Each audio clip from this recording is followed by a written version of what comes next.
Hi friends, welcome to ఆచి recipes and vlogs. Thumbnail చూశారు కదా, కలసం ఎప్పుడు కదపాలి, ఎలా కదపాలి. నేను వరలక్ష్మి వ్రతానికి మనం పెట్టిన కలసం గురించి అయితే మాట్లాడుతున్నాను. చాలామందికి ఒక డౌట్ ఉంటుంది, ఎలా కదపాలి, ఎప్పుడు కదపాలి అని. అయితే కొంతమంది అదే రోజు ఈవినింగ్ కదిపేస్తారు, కొంతమంది 3 days ఉంచుతారు. 3rd day కూడా పూజలు చేసి నైవేద్యం పెట్టి అప్పుడు కదుపుతారు. నేను మాట్లాడేది ఫస్ట్ డే కదిపే వాళ్ళ గురించి చెప్తున్నాను. అంటే నేను ఎప్పుడు కూడా ఫస్ట్ డే ఈవినింగే కదిపేస్తాను. మార్నింగ్ వరలక్ష్మి వ్రతం చేసేస్తాం కదా, అదే రోజు ఈవినింగ్ కదుపుతాను. నేను ఎలా కదుపుతాను అనేది నేను ఈ వీడియోలో చూపిస్తున్నాను. వీడియో అయితే చివరి వరకు చూడండి. ఇప్పుడైతే మార్నింగ్ పూజ అయిపోయిన తర్వాత ఇది నేను ఈవినింగ్ మళ్ళీ పూజ చేస్తున్నాను. ఎందుకంటే కలసం కదపాలి కదా, ఈవినింగ్ కూడా మనం నైవేద్యం పెట్టుకుని పూజ అయితే చేసుకోవాలి. దీపం వెలిగించాలి, ధూపం వేయాలి, నైవేద్యం పెట్టాలి, అలాగే హారతి కర్పూరం ఇవ్వాలి. పూజ అయితే మనం డైలీ ఎలా చేసుకుంటామో అలా పూజ చేసుకోవాలి. పూజ చేసుకుని అప్పుడు మనం కదపాలి. ఈ కలసాన్ని, అమ్మవారిని, మనం వేసిన పీఠంని కూడా కదపాలి. అది ఎలా కదపాలో ఇప్పుడు నేను చూపించేస్తున్నాను. ఈవినింగ్ నేను మళ్ళీ ఫ్రెష్ అయ్యి పూజ అయితే చేసుకుంటున్నాను. నైవేద్యం అనేది మన ఇష్టం, మనం ఏదైనా వండి పెట్టుకోవచ్చు. ఈవినింగ్ కూడా నైవేద్యము, లేదు అంటే ఏదైనా ప్రసాదం కూడా పెట్టుకోవచ్చు. ఇప్పుడు పూజ అయితే అయిపోయింది కదా, దీపం అన్నీ వెలుగుతున్నప్పుడే పూజ అయిన వెంటనే కదుపుకోవాలి. ఫస్ట్ అయితే నేను కొంచెం పాలు తీసుకుని కలసం మీద, అక్కడ అమ్మవారి పీఠం మీద నేను కొంచెం పాలు వేస్తున్నాను. ఆ వినాయకుడి దగ్గర తాంబూలం అన్నీ పెడతాం కదా, అలా కొంచెం కొంచెం పాలు వేసి ఇప్పుడైతే కదుపుతాను. ఫస్ట్ అయితే కలసాన్ని కదుపుకోవాలి. ఈ దీపారాజన అంతా అయిన వెంటనే, దీపం వెలుగుతున్నప్పుడే ఈ కలసాన్ని 3 సార్లు అయితే ఇలా కదుపుతాను. కదిపిన తర్వాత అక్కడ ఉన్న మనం వినాయకుడు విగ్రహం అన్నీ పెట్టాం కదా, ఆ దేవుళ్ళని కూడా ఒకసారి నేను కదుపుతాను 3 సార్లు. అంటే అదే రోజు కదపచ్చా అని కూడా చాలామంది డౌట్ ఉంటుంది, శుక్రవారం కదా అని. కానీ అలా ఉండదండి. పూజ చేసుకున్న రోజు ఈవినింగ్ మనం కదపవచ్చు, అది ఏ వారమైనా పర్వాలేదు. మరి వరలక్ష్మి వ్రతం శుక్రవారమే వస్తుంది కాబట్టి అదే రోజు ఈవినింగ్ కదుపుకోవచ్చు, పర్వాలేదు. ఇప్పుడు నేను అమ్మవారిని కూడా అలా 3 సార్లు కదుపుతున్నాను. అమ్మవారిని 3 సార్లు కదిపిన తర్వాత మనం వేసిన పీఠం, ఈ పీఠాన్ని కూడా 3 సార్లు కదుపుకోవాలి. కదిపి దీపారాజన అయ్యే వరకు ఇవి తీయకూడదు. ఈ లోపల నన్ను పైన తాంబూలానికి పిలిచారు ఈవినింగ్. నేను తాంబూలానికి వెళ్ళొచ్చి దీపారాజన కొండ ఎక్కిన తర్వాతే నేను ఇవన్నీ కూడా తీస్తాను. ఇప్పుడైతే తాంబూలానికి వెళ్ళొస్తాను. అయితే అదే రోజు మనం కదిపేసుకోవచ్చు. పూజ చేసిన రోజు శుక్రవారం అని ఏమీ ఉండదు. 3 days ఉంచేయాలంటే చాలామందికి ఇబ్బంది అవుతుంది, అందరికీ కుదరదు కదా. నేను హాల్లో పెట్టాననే కాదు, పూజా రూమ్లో చేసినా కూడా ఇలాగే చేస్తాను. ఇప్పుడు తాంబూలం తీసుకుని వచ్చాను కదా, దీపారాజన కొండెక్కింది. ఫస్ట్ అయితే కలసాన్ని తీసి కింద పెట్టాను. తర్వాత మనం పెట్టిన అక్కడ వినాయకుడు, అన్నీ చిన్న చిన్న అమ్మవార్లు అంటారు కదా, అవి కూడా తీసి కింద పెట్టేసి, తర్వాత వరలక్ష్మి అమ్మవారిని కూడా తీసి నేను కింద అయితే పెడతాను. అయితే అదే రోజు కదిపేసుకోవచ్చు, ప్రాబ్లం ఏమీ ఉండదు. నేను వినాయక చవితికి కూడా అదే చేస్తాను. వినాయక చవితి మార్నింగ్ చేసేసుకుంటాం కదా, సేమ్ ఇలాగే ఈవినింగ్ పూజ చేసి మళ్ళీ ఈవినింగ్ నైవేద్యం పెట్టి పూజ చేసి ఇలాగే కదిపి పక్కన పెట్టేస్తాను. అదే పూజా రూమ్లో అయితే దేవుని పైన చేసుకుంటాం కదా, అక్కడ నుంచి తీసి కింద పెట్టేస్తాను. ఇక్కడ హాల్లో చేసినందువల్ల ఇప్పుడు ఇక్కడ నుంచి కింద పెట్టాను కదా, ఈ అమ్మవారిని కలసాన్ని తీసుకెళ్ళి నేను పూజా రూమ్లో పెట్టేస్తాను. ఇప్పుడు అమ్మవారిని, మనం అమ్మవారికి చేసిన అలంకరణ అయితే నేను ఈరోజు తీయను. అలాగే కలసానికి వేసిన గాజులు కానీ, ఆ జాకెట్ ముక్క అవన్నీ నేను ఈరోజు తీయను. నేను కదపటం వరకే ఈరోజు చేస్తాను. మిగతావన్నీ కూడా రేపు తీస్తాను. అంటే ఈ పీఠకం అన్నీ తీసేస్తాను, కానీ ఈ అమ్మవారిని అలంకరించిన పువ్వుల అలంకరణ, ఆ జాకెట్ ముక్క, కలసం మీద ఇవన్నీ కూడా నేను రేపే తీస్తాను. ఇంకా రెండో రోజు అని మనకి ఏమీ ఉండదు. ఈ రోజు కదిపేసాం కాబట్టి రెండో రోజు అని ఏమీ ఉండదు. పూజా రూమ్లో చేసుకున్నా కూడా మనం పైన పూజ గదిలో పైన చేసుకుంటాం కాబట్టి కదిపిన తర్వాత ఆ కలసాన్ని అవి తీసి కింద పెట్టేసుకోవాలి పూజా రూమ్లో. నెక్స్ట్ డే మళ్ళీ మనం ఫ్రెష్ అయిన తర్వాత అవన్నీ కూడా తీసేయచ్చు. కలసానికి వేసిన గాజులు, జాకెట్ ముక్క, అమ్మవారి అలంకరణ అన్నీ కూడా తీయచ్చు. ఈరోజైతే కదపటం వరకే మనం ఒక చోట పెట్టేసుకోవాలి తీసుకెళ్ళి. ఇప్పుడు నేను పీఠకం మీద ఉన్న పువ్వులు ఇవన్నీ కూడా ఒక కవర్లో అయితే వేసేస్తున్నాను. వీటి వరకు మనం సర్దేసుకోవచ్చు, పర్వాలేదు. కొబ్బరి చెక్కల దగ్గర నుంచి, ప్రసాదాల దగ్గర నుంచి అన్నీ కూడా తీసేసి పీట మీద వేసిన క్లాత్ అన్నీ కూడా నేను ఇప్పుడు తీసి ఒక కవర్లో వేసేసుకుంటున్నాను. తర్వాత అవి తీసుకువెళ్ళి మనకు దగ్గరలో ఉన్న గోదావరిలోనో కాలువలోనో ఎక్కడో చోట కలిపేయవచ్చు ఈ పత్రి అనేది.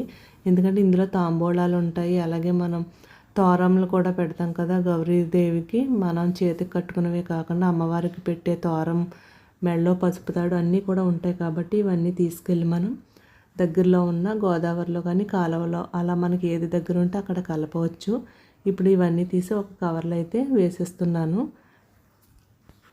నేను ఫస్ట్ నుంచి కూడా ఇలాగే చేస్తాను, అదే రోజు కదిపేస్తూ ఉంటాను. అంటే ఒక్కొక్కరు ఒక్కొక్కలా అంటారు, కానీ నేను పంతులు గారిని ఫస్ట్లో అడిగాను, అదేమీ లేదు అని చెప్పారు. పూజ చేసుకున్న రోజు తీసేసుకోవచ్చు, అదేమీ ఉండదు, అది ఈ వారం ఆ వారం ఉండదు అని చెప్పారు. ఇప్పుడు మళ్ళీ కొంతమంది కొన్ని రకాలుగా చెప్తున్నారు, కానీ నేను ఫస్ట్ నుంచి ఇదే ఫాలో అవుతున్నాను కాబట్టి నేను ఇంక ఇలాగే తీసేస్తాను, ఇలాగే కదుపుతాను ఇంకా అమ్మవారిని అనేది. ఇప్పుడు అన్నీ తీసేసి ఒక కవర్లో వేసేసుకుని ఇక్కడ ఉన్న అన్నీ కూడా నేను ఇంకా క్లీన్ చేసేస్తున్నాను. అక్కడ పెట్టిన పువ్వులు అవన్నీ కూడా, ఎందుకంటే మళ్ళీ అలా మనం ఉంచేసినా అవి పాడైపోతాయి కాబట్టి ఇలా ఒక కవర్లో వేసుకుని పక్కన పెట్టేసుకుని మనం కుదిరినప్పుడు రేపు అలా వెళ్ళి కలిపేయచ్చు కాలువలో కానీ గోదావరిలో కానీ. ఇప్పుడు ఈ పీటక మీద ఉన్న పువ్వులు, పత్రి, తాంబూలాలు అన్నీ కూడా దీంట్లో వేసేసాను కదా. అయితే ఫస్ట్ ఎప్పుడు మనం అమ్మవారిని కదిపేటప్పుడు మనం అక్కడ గోల్డ్ పెడుతూ ఉంటాము. వరలక్ష్మి అమ్మవారి దగ్గర రూపు కానీ లేదా ఏమైనా వస్తువులు కానీ పెడుతూ ఉంటాము కాబట్టి ఫస్ట్ మనం కదిపేటప్పుడు అవి అన్నీ తీసుకోవాలి. చాలామంది మర్చిపోయి పత్రులతో కలిపేసి వాటిని బయట కలిపేస్తూ ఉంటారు నీళ్ళల్లో. తర్వాత తెలుస్తుంది వాళ్ళకి, కానీ ఫస్ట్ మనం తీసుకోవాల్సింది అయితే అవి మనం పెట్టిన గోల్డ్ని అయితే ముందు తీసుకుని జాగ్రత్త చేసేసుకోవాలి. ఇప్పుడు నేను కలశాన్ని అమ్మవారిని తీసుకెళ్ళి పూజా రూమ్లో అయితే ఒక సైడ్కి పెట్టేస్తున్నాను. ఎందుకంటే ఆ అలంకరణ నేను ఈరోజు తీయను, రేపు తీస్తాను. అమ్మవారికి పెట్టిన పువ్వులు, అమ్మవారికి కట్టిన ఆ సారీ అన్నీ కూడా రేపే తీస్తాను. ఇప్పుడు ఇక్కడైతే నేను క్లీన్ చేసేసుకుంటున్నాను హాల్లోని. మనం ఇవన్నీ కూడా ఇంక ఈరోజు క్లీన్ చేసేసుకోవచ్చు, అదేమీ ఉండదు. ఇక్కడ పెట్టిన పీటగా అన్నీ కూడా క్లీన్ చేసేస్తున్నాను నేను. పూజా రూమ్లో అన్నీ తీసుకువచ్చిన ఆ పూజా సామాన్లు అన్నీ కూడా నేను మళ్ళీ పూజా రూమ్లోనే పెట్టేసుకుంటున్నాను. ఎందుకంటే ఇది హాల్ కదా, మళ్ళీ అందరూ నడుస్తూ ఉంటారు, అడ్డుగా ఉంటాయి. అలాగే మనం పూజ చేసిన పువ్వులు అన్నీ కూడా కింద ఉంటాయి, తొక్కేస్తూ ఉంటారు కాబట్టి నేను ఇవన్నీ కూడా ఇప్పుడే తీసి పూజా రూమ్లో ఎక్కడ తెచ్చినవి అక్కడైతే పెట్టేసుకుంటున్నాను.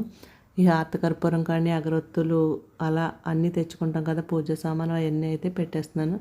అన్నీ పెట్టేసుకున్న తర్వాత ఇవన్నీ క్లీన్ చేసేసి ఆ నేల మీద మాత్రం క్లాత్తో తుడిచేసుకోవటమే, చీపురు పెట్టకుండా మనం పూజ చేసిన ప్లేస్ వరకు క్లాత్ తీసి తుడిచేసుకోవాలి. ఎందుకంటే మనం అమ్మవారికి వేసిన అక్షింతలు, అమ్మవారికి వేసిన పువ్వులు, రేఖలు కూడా కింద పడుతూ ఉంటాయి మనం పూజ చేసినవన్నీని. అందుకోసం మనం అక్కడ ఒక క్లాత్ తోటైతే క్లీన్ చేసేసుకోవాలి.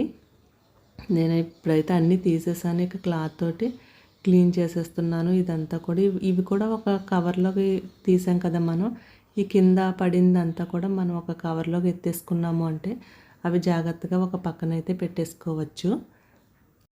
నేను ప్రతి ఇయర్ కూడా ఇలాగే కదుపుతాను అమ్మవారిని అదే రోజు ఈవినింగు.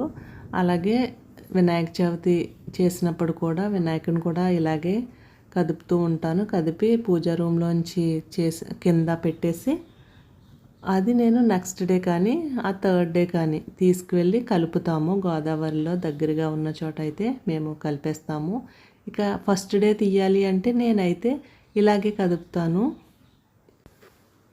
ఇక పూజ చేసిన దగ్గర అంతా కూడా ఇలా నీట్గా క్లీన్ చేసేసాం కదా. క్లీన్ చేసేసిన తర్వాత ఇక మార్నింగ్ చేసిన డెకరేషన్ ఉంది వాల్కి, ఆ క్లాత్లు కూడా నేను ఇప్పుడు తీసేస్తున్నాను. ఎందుకంటే ఇక్కడ సోఫా చైర్ ఉంటుంది, అది వేసేద్దాము అని చెప్పేసి ఇక పనిలో పని తీసేస్తున్నాను. ఇప్పుడు బద్దకించాను అంటే మళ్ళీ అవి అలా ఉండిపోతుంది, అందుకే పనిలో పని నేను ఇప్పుడు అది కూడా తీసేస్తున్నాను. మార్నింగ్ కట్టేటప్పుడు మాత్రం చాలా ఎలా కట్టాలి ఏంటి అనేది ఆలోచించడానికే టైం పట్టేస్తుంది మనకి, ప్లాన్ చేయడానికి.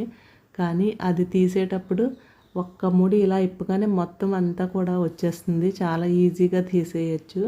మనం కట్టినప్పుడు ఉన్న శ్రమ అయితే అవి తీసినప్పుడు అయితే ఉండదు. చాలా ఈజీగా వచ్చేస్తాయి. ఇవి అన్నీ కూడా తీసి నేను సారీకి సారీ మడత పెట్టి పెట్టేసుకుంటున్నాను. అలాగే ఈ క్లాత్ కూడా మడత పెట్టి ఒక చోట అయితే ఎక్కడి నుంచి తీసామో అక్కడ పెట్టేసుకుంటే ఇక పని అయిపోతుందని చెప్పేసి ఇవన్నీ కూడా ఫోల్డ్ చేసేస్తున్నాను. మీకు నేను చెప్పింది అర్థమైందని అనుకుంటున్నాను. ఫస్ట్ మనం మార్నింగ్ పూజ అయిన తర్వాత ఈవినింగ్ కూడా పూజ చేసుకోవాలి. చేసుకున్న తర్వాత ఆ దీపం వెలుగుతున్నప్పుడే మనం కొంచెం పాలు వేసి మనం పెట్టిన కలశాన్ని, అమ్మవారిని, ఆ పీఠంని 3 సార్లు కదుపుకోవాలి. ఒక 3 టైమ్స్ కదిపిన తర్వాత అలా ఉంచి ఆ దీపం కొండ ఎక్కిన తర్వాతే మనం ఆ కలశాన్ని, అమ్మవారిని తీయాలి. తీసి వాటికి ఉన్న అలంకరణ అయితే మనం ఈరోజు తీయకూడదు. వాటిని తీసుకెళ్ళి ఒక పక్కగా పూజా రూమ్లోనో ఎక్కడో ఒక పక్కగా పెట్టేసుకోవాలి. పెట్టేసుకుని నెక్స్ట్ డే మనం మళ్ళీ ఫ్రెష్ అయ్యి అప్పుడైతే తీసేసి ఇంకా అప్పుడు సెకండ్ డే అనేది ఏమీ ఉండదు. ఇప్పుడైతే నేను ఇవన్నీ కూడా క్లీన్ చేసేస్తున్నాను కదా. క్లీన్ చేసేసిన తర్వాత ఈరోజు తాంబూలాలు ఇస్తారు కదా మనకు కూడా. మనం అందరింటికి పిలిచిన వాళ్ళ ఇంటికి తాంబూలం తీసుకోవడానికి అయితే వెళ్తూ ఉంటాము. ఆ తాంబూలాలన్నీ కూడా నేను టీపాయ్ మీద పెట్టేశాను తీసుకొచ్చి. ఇక మనం పూజ హడావుల్లో ఉంటాము, వెళ్తూ ఉంటాము. అలాగే మన ఇంటికి కూడా తాంబూలాలకి వస్తూ ఉంటారు కదా. అవన్నీ తీసుకుని మనకి అందిన ప్లేస్ టీపాయి అయితే డైనింగ్ టేబుల్ అలా పెట్టేస్తూ ఉంటాం కదా. ఇప్పుడు అవి కూడా నేను తీసేస్తున్నాను. ఎందుకంటే టీపాయ్ మీద అన్నీ కూడా ప్లేట్లు అలా పెట్టేయటం వల్ల తాంబూలాలు, జాకెట్ ముక్కల మీద అరటిపళ్ళు, ఆ గాజులు అన్నీ కూడా ఉండిపోయినాయి. అరటిపళ్ళు డాగు పడినా మళ్ళీ జాకెట్ ముక్కలు పాడైపోతాయి. అలాగే ఆ వచ్చిన గాజులు కూడా మనం జాగ్రత్త పెట్టుకోవాలి. కాబట్టి నేను ఇది ఫోల్డ్ చేసేసిన తర్వాత ఈ క్లాత్ అది కూడా అన్నీ కూడా వేటికి అవి సపరేట్ చేసేస్తాను. ఇప్పుడైతే ఈ క్లాత్కున్న ఈ తాడు అన్నీ తీసేసి ఫోల్డ్ చేసేస్తున్నాను. అప్పుడే మనం మళ్ళీ కబోర్డ్లో నీట్గా పెట్టేసుకోవటానికి ఉంటుంది. ఈ తాడు అది ఉండగా ఫోల్డ్ చేసాం దానికన్నా కూడా ఇవన్నీ వేటికి అవి మనం తీసేసుకుని ఫోల్డ్ చేసుకుంటే నీట్గా పెట్టుకుని మళ్ళీ ఎప్పుడు కావాలన్నా కూడా మనం చక్కగా తీసి సేమ్ మళ్ళీ ఇలాగే డెకరేషన్ చేసుకోవడానికి ఉంటుంది. కాబట్టి దీన్ని అయితే నేను ఇప్పుడు నీట్గా ఫోల్డ్ చేసి ఒక పక్కన అయితే పెట్టేసుకుంటున్నాను. ఈ క్లాత్ కూడా చాలా బాగుంది. ఇప్పుడు ఇది ఫోల్డ్ చేస్తాం కదా. ఈ ప్లేస్లో సోఫా సెట్ చైర్ ఉంటుంది, అది తెచ్చి అయితే నేను వేసేస్తున్నాను. దాన్ని కొంచెం పూజ చేసినప్పుడు సోఫా సెట్ని జరిపి వెనక్కి అయితే వేసేసాను. మళ్ళీ వాటి ప్లేస్లో అవి వేసేస్తున్నాను, ఎందుకంటే అడ్డుగా ఉన్నాయి.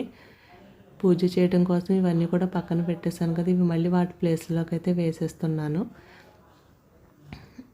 ఈ సోఫా చైర్ వేసేసి అలాగే సోఫాను కూడా సరిగ్గా సెట్ చేసేసి ఇప్పుడు టేపా మీద ఉన్న ఇవైతే వేటికి అవి తీసేస్తున్నాను. ఇలా జాకెట్ ముక్కలు అన్నీ దులిపి ఒక పక్కన పెట్టేసుకుని బ్యాంగిల్స్ ముందు ఇవైతే జాగ్రత్త చేసుకోవాలి. మనకి తాంబూలంలో ఇచ్చిన బ్యాంగిల్స్ కదా, ఇవి అలా వదిలేకుండా వీటిని జాగ్రత్త చేసుకుని పెట్టేసుకోవాలి. మనకి సరిపోతే వేసుకోవచ్చు, సరిపోకపోతే అలా ఎవరైనా ఇంట్లో సరిపోయిన వాళ్ళకి కూడా ఇచ్చినా పర్వాలేదు. ఇప్పుడు ఈ ప్లేట్లో వచ్చిన బ్యాంగిల్స్ అన్నీ కూడా నేను తీసి జాగ్రత్తగా ఒక పక్కన అయితే పెట్టేస్తున్నాను. ఇవి మళ్ళీ పగిలే ఛాన్స్ ఉంటాయి కదా, అందుకే వీటిని పక్కన ఫస్ట్ ఇవి తీసి పక్కన పెట్టేసుకుని తర్వాత మనకి కుంకుమ, పసుపు అన్నీ ఇస్తూ ఉంటారు కదా, అవన్నీ కూడా సపరేట్ చేసేసుకోవాలి. ఎందుకు అంటే మళ్ళీ అవి ఎలా ఉంటే పాడైపోతాయి, అరటిపళ్ళు కుళ్ళిపోయి ఆ జాకెట్ ముక్కలు అవి పాడైపోతాయి. కాబట్టి అన్నీ కూడా తీసి ఇలా సపరేట్ చేసేసుకుని మనం ఎక్కడెక్కడ సర్దేసుకున్నామంటే క్లీన్ అయిపోతుంది. ఈ తమలపాకులు ఇవన్నీ కూడా నేను తీసేస్తున్నాను. ఇంకా తాంబూలంలో వచ్చినాయి కదా, ఇవి కూడా మనం నెక్స్ట్ వాడకుండా ఆల్రెడీ పత్రి వేసాం కదా కలపటానికి, ఆ కవర్లోనే వేసేస్తాను నేను ఈ తమలపాకులు అన్నీ కూడా. ఇక వచ్చిన కుంకుమ, పసుపు అవన్నీ కూడా దేవుడి దగ్గర పెట్టేస్తూ ఉంటాను. మనం ఎవరికైనా బొట్లు పెట్టడానికి కానీ గడపకి పసుపు రాసుకోవటానికి కానీ పనిచేస్తూ ఉంటాయి ఇవి. అలాగే మనకి అందులో పువ్వులు వేస్తారు కదా, ఒక్కొక్క పువ్వు చామంతి పువ్వు లేదంటే గులాబీయో అవి తీసి నేను తలలో పెట్టేసుకుంటున్నాను ఇప్పుడే.